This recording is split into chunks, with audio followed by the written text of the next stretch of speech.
को क्या चाहिए? खालिस्तान।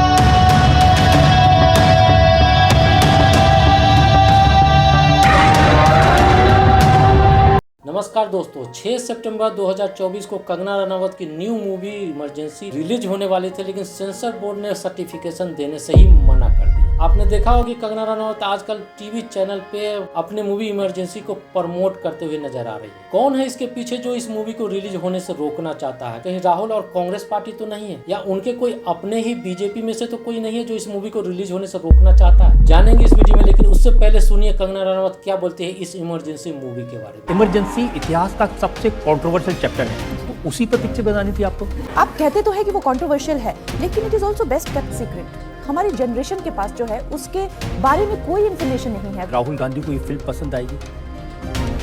अब अगर वो घर जाके टॉम एंड जेरी देखते होंगे तो उनको कैसे समझ आएगी? दोस्तों, हुआ यूं कि 14 अगस्त को कंगना रनावत की मूवी इमरजेंसी का ट्रेलर रिलीज होती है, जिसमें Kangana Ranaut ex prime minister Indira Gandhi का रोल निभा रही हैं। India is Indira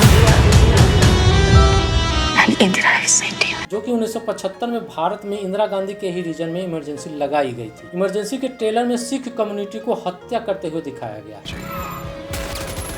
अब फिल्म के इस सीन पे आपत्ति जताते हुए सिख कम्युनिटी जैसे जबलपुर सिख संगत और श्री गुरु सिंह साहिब इंदौर ने मध्य प्रदेश हाई कोर्ट में पिटीशन डाला, जिसमें कि मूवी के रिलीज को बैन करने की ही मांग की गई। जबलपुर सिख संगत में 20 गुरुद्वारा, 16 स्कूल और 5 कॉलेज हैं। वहीं श्री गुरु सिंह साहिब इंदौर में 30 गुरुद्वारा हैं। अब दोनों ग्रुप की ज्वाइंट मीटिंग बुलाई जाती है, जिसमें कंगना रनावत की मूवी इमरजेंसी को विरोध करने का निर्णय लिया जाता है, क्योंकि ट्रेलर के अंदर सिख कम्युनिटी को काफी नेगेटिव लाइट में दिखाया गया। और उसी दिन इंफॉर्मेशन एंड ब्रॉडकास्टिंग मिनिस्ट्री के सेक्रेटरी को एक रिप्रेजेंटेशन भी भेजा जाता है। पिटिशनर के एडवोकेट NS रूपरा ने बताया कि ट्रेलर के अंदर सिख कम्युनिटी को वोट के बदले खालिस्तान मांगते हुए दिखाया गया है। पार्टी वोट चाहिए ने ते सानू चाहिए है खालिस्तान। उसके साथ साथ बस से उतारकर लोगों को हत्या करते भी दिखाया गया है।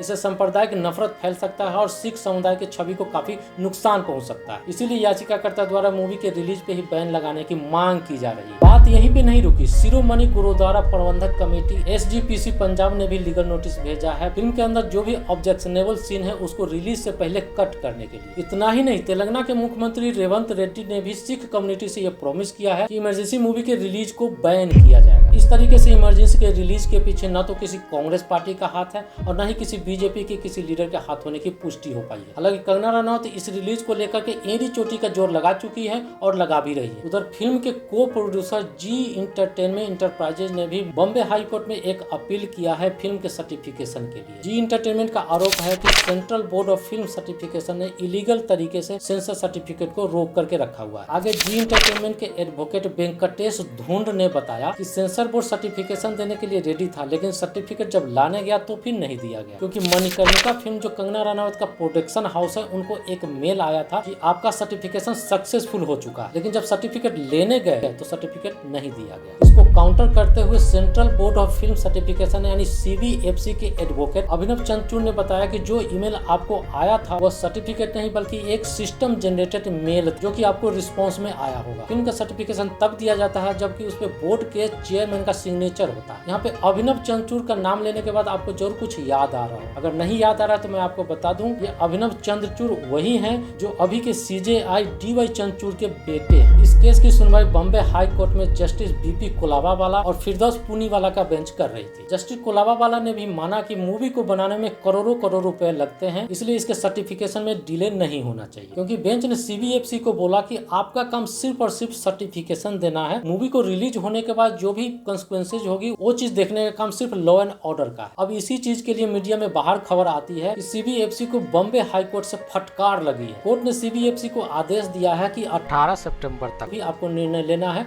वो आप ले लीजिए, क्योंकि 18 सितंबर को ही MP हाई कोर्ट में सिख कम्युनिटी द्वारा जो पिटीशन डाला गया है उस पर सुनवाई होनी है। अब MP हाई कोर्ट के डिसीजन पे ही निर्भर करता है कि सेंसर बोर्ड इस मूवी को सर्टिफिकेशन देती है या और कुछ डिले होता है। क्योंकि ये case already MP high court में अंडर प्रोसेस थे, इसलिए बॉम्बे हाई कोर्ट ने इस पे कोई भी टिप्पणी करने से मना कर दिया, जिसको कि न्यायिक शिष्टाचार बोलते हैं। जैसे कोई भी केस किसी भी हाई कोर्ट में पेंडिंग है उस पर दूसरा कोई हाई कोर्ट कोई दखलंदाजी नहीं देगा, जिसको कि न्यायिक शिष्टाचार बोलते हैं। आगे अब एमपी हाई कोर्ट के फैसले पे डिपेंड करता है कि इस मूवी को सर्टिफिकेशन मिलेगी या कोई सीन को कट करके मिलेगी, या सर्टिफिकेशन मिलने में देरी होगी या फिर कभी नहीं मिलेगी। अभी कुछ भी नहीं कहा जा सकता क्योंकि कंगना है जहाँ कंट्रोवर्सी है वहाँ। नमस्कार।